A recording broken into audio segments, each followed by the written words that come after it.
केंद्रीय जांच ब्यूरो ने कोयला खदान आवंटन मामले की जांच में उच्चतम न्यायालय में नया हलफनामा दाखिल किया। अपने हलफनामे में सीबीआई ने कहा है कि कोयला खदान आवंटन मामले में सरकारी अधिकारियों के खिलाफ जांच के लिए सरकार से पहले मंजूरी लेना जरूरी नहीं। प्रधानमंत्री डॉक्टर मनमोहन सिंह की अध्यक्षता वाली निवेश पर बनी केंद्रीय कैबिनेट ने 1.9 लाख करोड़ रुपए की 36 योजनाओं को मंजूरी दे दी है।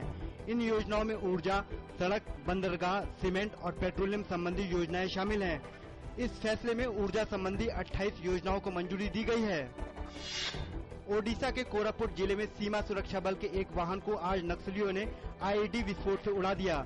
इस घटना में सुरक्षा बल के कम से कम 3 जवानों की मौत हो गई और 2 अन्य घायल हो गए। लोकसभा में देश के आर्थिक हालात पर हुई चर्चा का जवाब देते हुए वित्त मंत्री पी चिदम्बरम ने कहा कि हमें आर्थिक स्थिति में और सुधार, कम पाबंदी और खुली अर्थव्यवस्था की जरूरत है। लोकसभा में आज देश की आर्थिक स्थिति पर चर्चा में सीपीआई नेता गुरुदास दास गुप्ता ने कहा कि विदेशी निवेश पर जरूरत से ज्यादा निर्भरता की वजह से देश में यह स्थिति पैदा हुई है।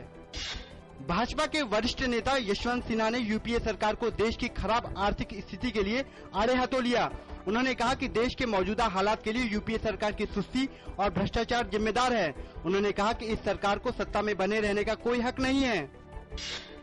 जनता दल यूनाइटेड के नेता शरद यादव ने कहा कि अमेरिका और यूरोप के पिछलग्गू बनने से देश की स्थिति नहीं सुधरेगी। उन्होंने कहा कि इस मानसिकता से सरकार को बाहर आना होगा। वित्त मंत्री पी चिदम्बरम ने विश्वास दिलाया कि खाद्य सुरक्षा विधेयक लागू होने का देश पर कोई अतिरिक्त वित्तीय बोझ नहीं पड़ेगा और राजकोषीय घाटे का संतुलन बिगड़ने नहीं दिया जाएगा। साथ ही उन्होंने कहा कि इसके लिए जरूरी सभी संसाधन मुहैया कराए जाएंगे। नाबालिग युवती से यौन उत्पीड़न का आरोप झेल रहे आसाराम पर कार्रवाई के लिए नेताओं ने मांग तेज कर दी है। आज कांग्रेस महासचिव दिग्विजय सिंह सहित कई नेताओं ने उन पर कड़ी कार्रवाई की मांग की।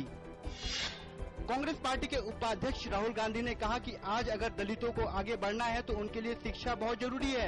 एक परिचर्चा में कांग्रेस उपाध्यक्ष राहुल गांधी ने कहा कि कमजोर लोगों को जोड़कर उनकी आवाज को लोकसभा और विधानसभा में ले जाने की उनकी कोशिश होगी।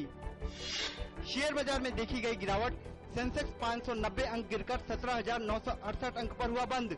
वहीं नेशनल स्टॉक एक्सचेंज का निफ्टी 189 अंक कमजोर होकर 5,287 अंक पर पहुंचा। अंतर बैंक विदेशी मुद्रा विनिमय बाजार में रुपया डॉलर के मुकाबले अब तक के निम्नतम स्तर पर पहुंचा। रुपया आज डॉलर के मुकाबले 66 रुपए के स्तर को भी पार कर गया।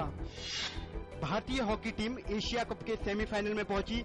इस प्रतियोगिता को जीतने वाली टीम अगले साल नीदरलैंड में होने वाले विश्व कप के लिए क्वालिफाई कर जाएगी।